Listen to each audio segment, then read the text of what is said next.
Olá, meus amigos, olá, minhas amigas do Legislação Integrada.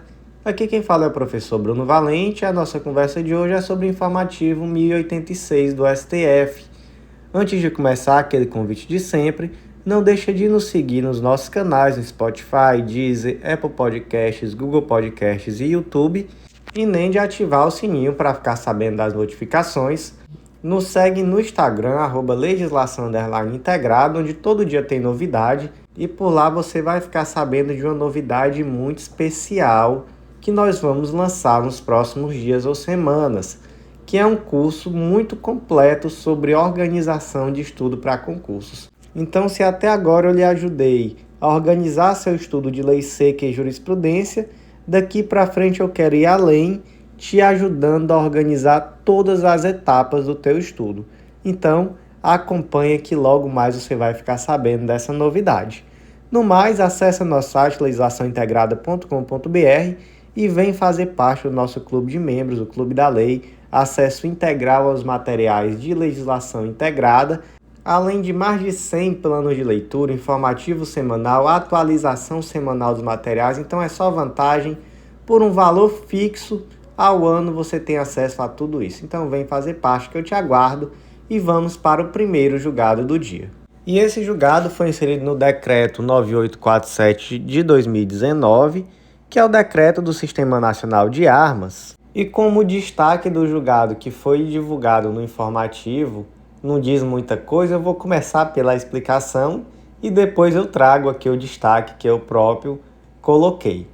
Então, o contexto. O contexto aqui foi um decreto que foi editado no primeiro dia do governo Lula, que foi o decreto 11.366 de 2023, e a questão aqui é que a gente sabe que o governo anterior tinha como uma das suas grandes marcas o armamentismo, e por isso, durante o governo anterior, muitos decretos foram editados facilitando o acesso a armas, e aí no primeiro dia de governo, o presidente Lula já editou um decreto que modificava muita coisa daquilo que foi alterado pelo governo anterior. Então ele restringia o acesso a armas, sobretudo suspendia registro de aquisição e transferência de arma e de munição de uso restrito para os CACs. CACs são aqueles caçadores, colecionadores, atiradores e particulares. E aí ele restringiu também quantitativo de aquisição de armas, de munições de uso permitido, suspendeu concessão de novos registros de clubes e escolas de tiros, e ele suspendeu também a concessão de novos registros de colecionadores, atiradores e caçadores.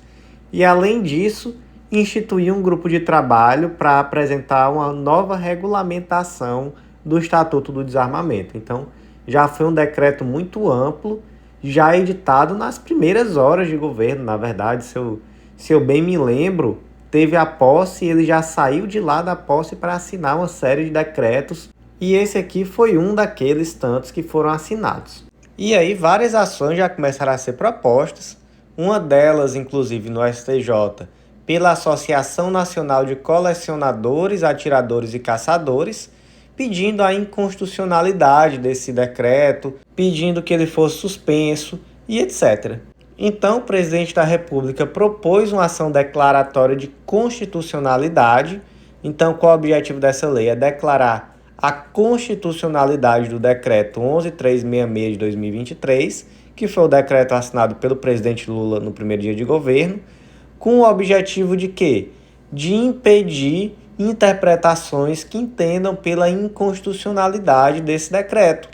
E aí se pediu também uma medida cautelar. E essa medida cautelar foi deferida pelo ministro Gilmar Mendes, e nessa decisão se determinou que qualquer outra decisão judicial que interprete que esse decreto é inconstitucional deve ser suspensa. Então, não seria possível nenhuma decisão judicial no sentido de determinar a inconstitucionalidade desse decreto.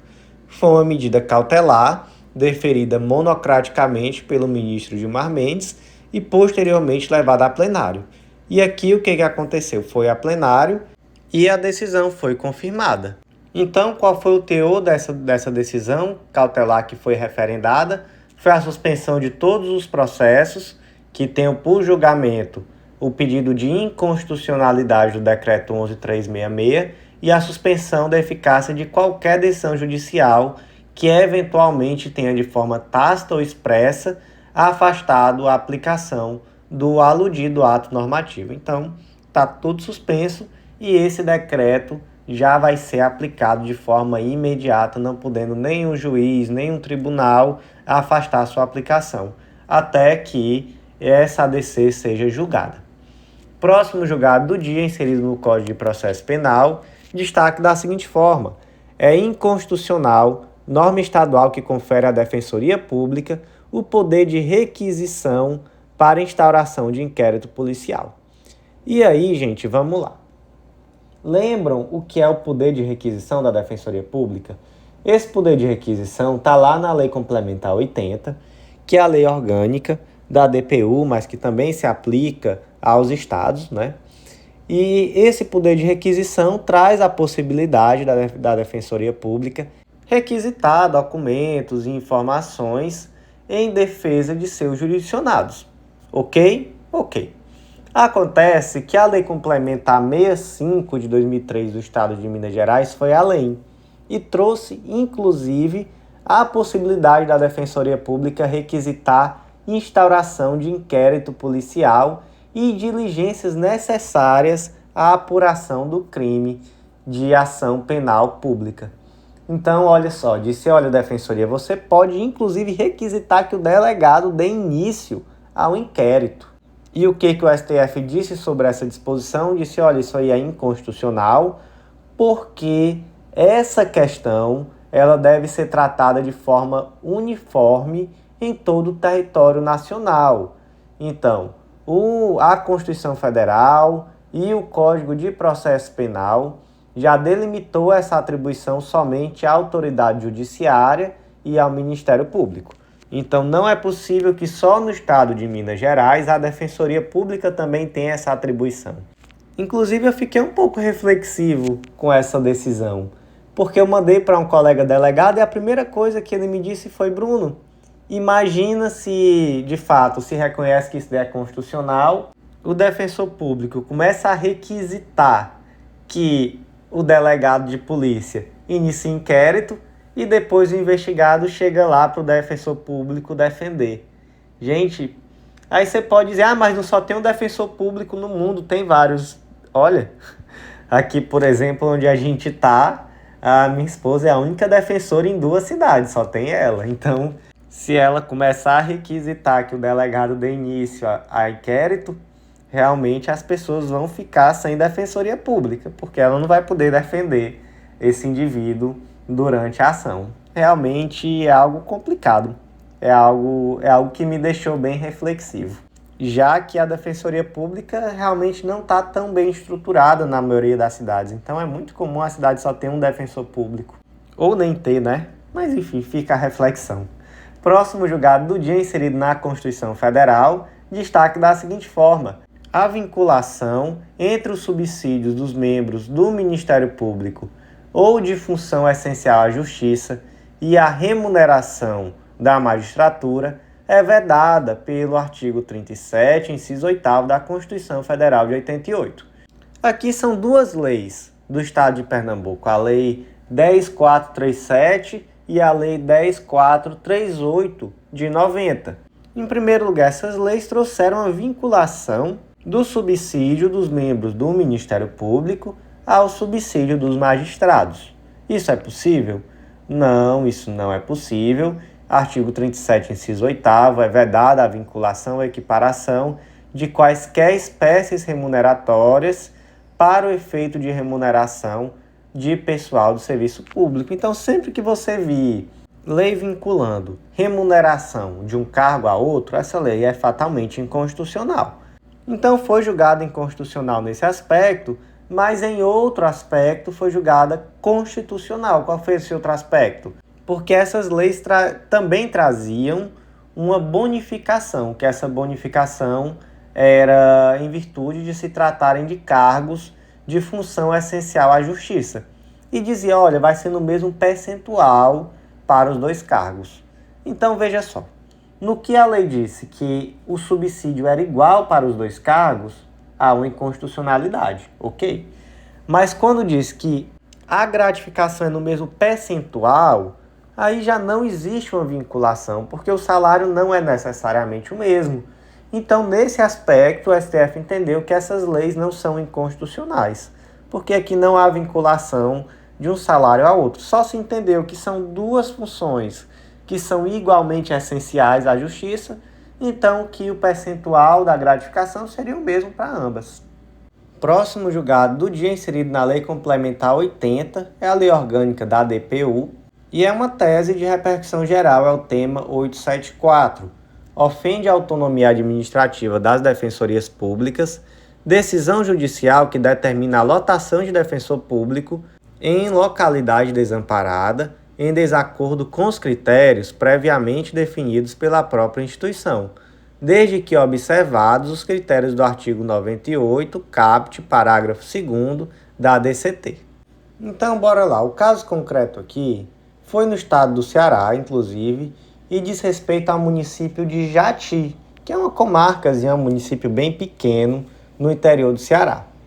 Acontece que o Ministério Público propôs uma ação civil pública visando obrigar a lotação de um defensor público naquela comarca. E o STF, muito acertadamente, entendeu que esse tipo de decisão judicial violaria a autonomia da Defensoria Pública. Então, a Defensoria Pública, como uma entidade autônoma, como uma entidade que tem um autogoverno e uma auto-organização, ela não pode ser obrigada pelo Poder Judiciário a lotar seus membros de acordo com o juízo ou o arbítrio de um determinado juiz que não conhece por dentro os problemas e desafios da instituição. Então, quem sabe onde é possível colocar defensor público naquele momento e onde precisa mais é a Defensoria Pública, não é um determinado juiz. Isso daí é algo que é para estar claro e é algo que impõe uma autocontenção do judiciário, especialmente em um contexto em que, infelizmente, a maior parte dos municípios ainda não tem sequer um defensor público. Então, muitas vezes é necessário fazer escolhas trágicas. A Defensoria Pública não tem orçamento para nomear todos os defensores e ela acaba tendo que optar por colocar, por lotar esses defensores em determinados locais. E aí, a Constituição Federal, mais especificamente o ato das disposições constitucionais transitórias, lá no artigo 98, parágrafo 2º, traz quais são os critérios para essa lotação. Quais são? Primeiro, o artigo 98, ele diz que, lá no parágrafo 1º, que no prazo de 8 anos, a União, Estado e DF deverão contar com defensor público em todas as unidades jurisdicionais. Esse prazo acabou em 2022. Já tem defensor público em todo local? Não tem. Não tem. Aqui no estado do Pará, por exemplo, a maior, salvo engano, são 140 e poucos municípios e eu acho que algo em torno de 90 tem defensor público.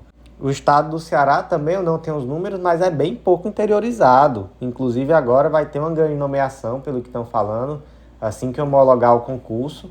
E aí, se Deus quiser, vai ser bem mais interiorizado o estado do Ceará com essa nomeação. Estão falando aí em 60 defensores públicos ainda no mês de abril ou maio. Vai ser bem legal. Mas o fato é que ainda não se cumpriu aquilo que estava previsto aqui, ou que está previsto aqui no artigo 98, parágrafo 1º. E aí o parágrafo 2º diz que, durante esse prazo, a lotação de defensores ocorrerá prioritariamente, atendendo às regiões com maiores índices de exclusão social e adensamento populacional. Então, assim, também a Defensoria Pública tem autogoverno, tem autonomia, mas nessa tese fixada, o STF quis deixar claro que, olha, tem que atender aquilo que está na Constituição. Também não é onde a Defensoria Pública quiser por qualquer motivo. Critério: regiões com maior índice de exclusão social e adensamento populacional, enquanto não for possível ter defensor em todas as comarcas. E aí, como é que ficou a tese? Ficou dessa forma. O judiciário não pode intervir, não pode determinar a nomeação, a lotação, melhor dizendo, de defensor público em determinada comarca, e a Defensoria Pública tem que atender aquilo que diz a Constituição no momento de realizar a lotação de seus defensores. E aqui, gente, só para aprofundar, a decisãozinha do STJ que é interessante, saiu no informativo 586 de 2016, já é um julgado até antigo, a conduta do defensor público geral, que deixa de atender à requisição judicial de nomeação de defensor público para atuar em determinada ação penal, não configura crime de desobediência. Aqui é aquele juiz que acha que manda em tudo, né? Que se acha Deus na terra e quer determinar que uma instituição que é autônoma designe um defensor público quando aquilo não é possível dentro da auto-organização da Defensoria Pública. E mais, quer denunciar o defensor público geral por crime de desobediência quando ele não nomeia. Então isso aqui é esquizofrenia. Enfim, é complexo de Deus. De fato, isso aqui não é possível. Isso aqui não configura crime de desobediência. Por quê? Porque a Defensoria Pública é autônoma e o Judiciário não pode intervir nesse tipo de situação de determinar onde vai ser lotado um defensor público, em que processo o defensor público vai ter que atuar. Não tem defensor? Nomeia o dativo. Simples assim. Passou disso? Loucura. Próximo julgado do dia, inserido na Constituição Federal, destaque da seguinte forma: é inconstitucional norma de Constituição Estadual que, após o advento da Constituição Federal de 88, cria órgão de assessoramento jurídico auxiliar. Seria aqui uma assessoria jurídica estadual, em caráter permanente e vinculada expressamente à Procuradoria-Geral do Estado, às quais compete o exercício de atividade de representação judicial, consultoria e assessoramento jurídico. Amigos, o artigo 69 da Constituição Federal traz que será permitido aos estados manter consultorias jurídicas separadas de suas procuradorias gerais ou advocacias gerais, desde que, na data da promulgação da Constituição, tenham órgãos distintos para as respectivas funções. Por que isso? Porque a partir da Constituição Federal de 1988, já não é possível criar novos órgãos de assessoria jurídica que não sejam a Procuradoria-Geral ou a Advocacia-Geral do Estado. E aqui eu peço até desculpa porque é o artigo 69 da ADCT, não da Constituição Federal, artigo 69 da ADCT.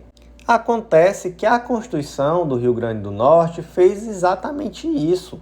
Trouxe lá no artigo 88 a existência de uma assessoria jurídica estadual, que ela é vinculada à Procuradoria-Geral do Estado e ela tem uma função de representação judicial, consultoria e assessoramento jurídico, ou seja, ela tem a função que, por essência, é da Procuradoria-Geral do Estado.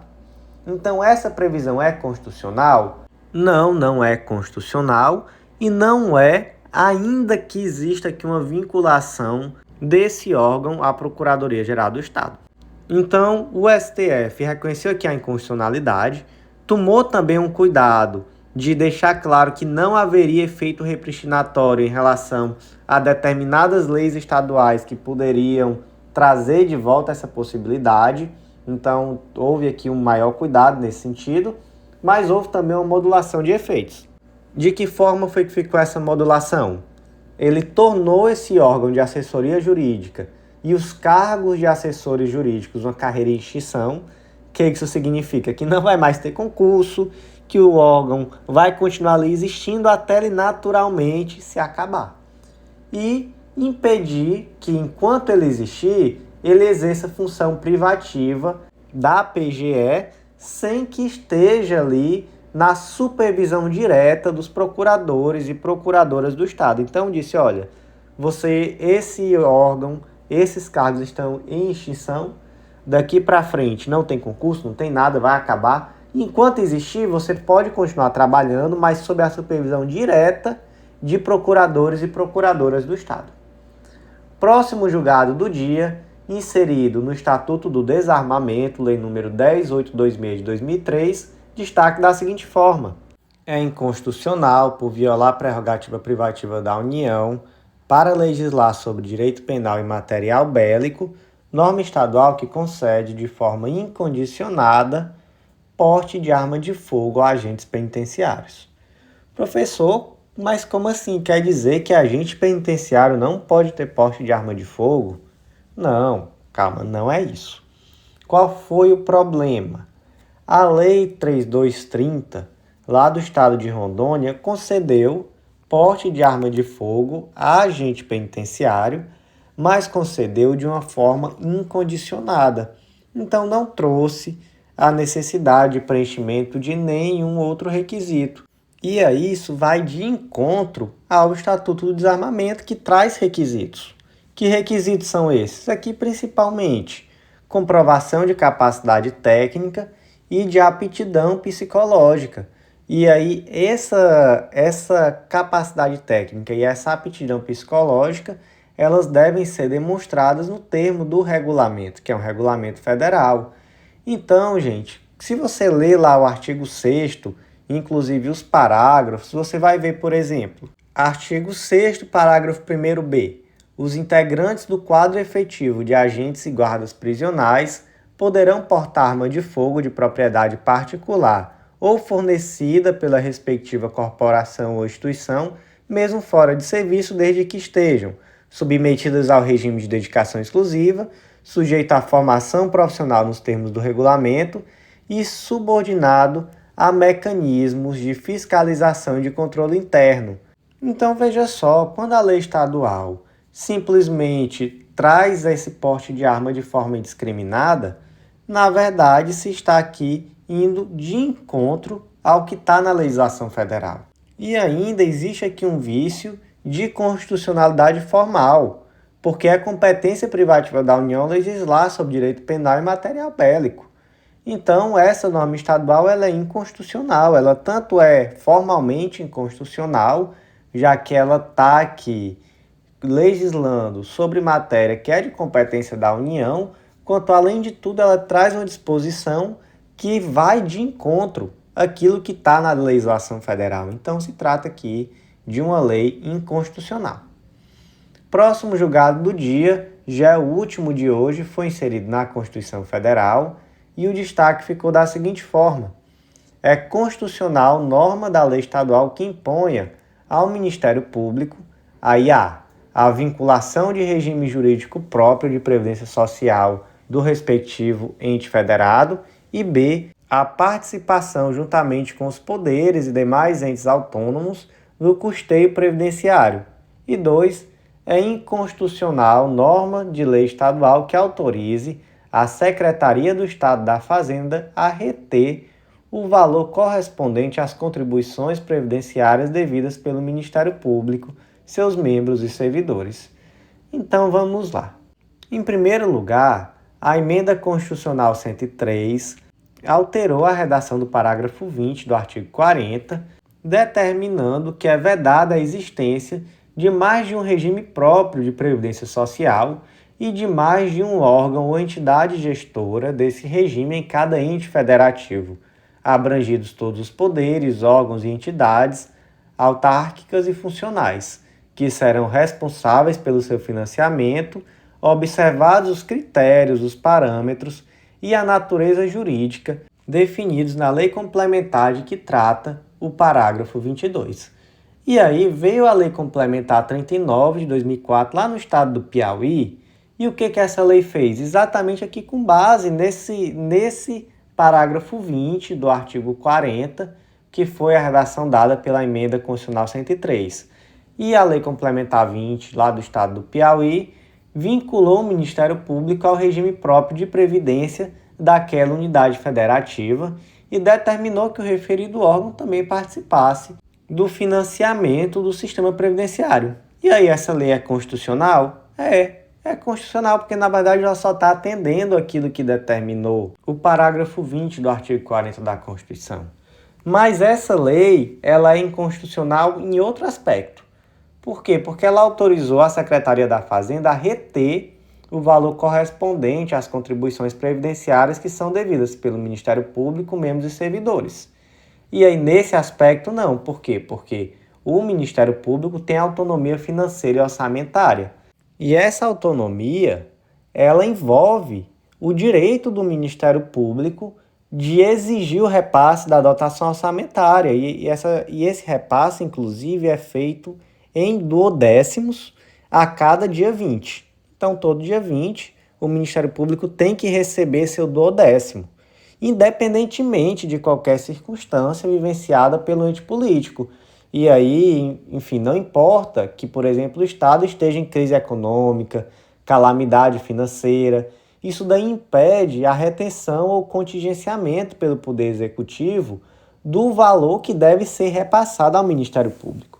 Então, como existe essa autonomia, inclusive financeira e orçamentária, não é possível que essa lei, que essa previsão legal determine a possibilidade da Secretaria da Fazenda reter valor.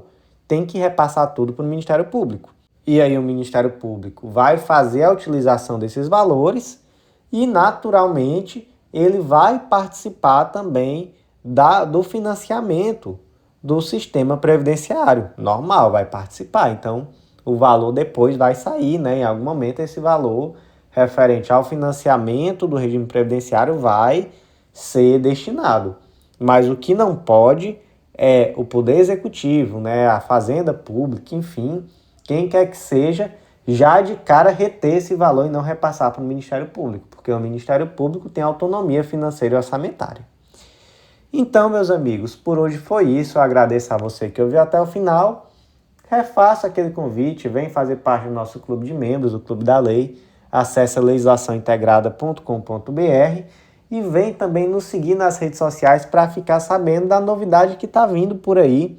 Nosso curso de organização de estudo está ficando muito legal, já está quase pronto o curso.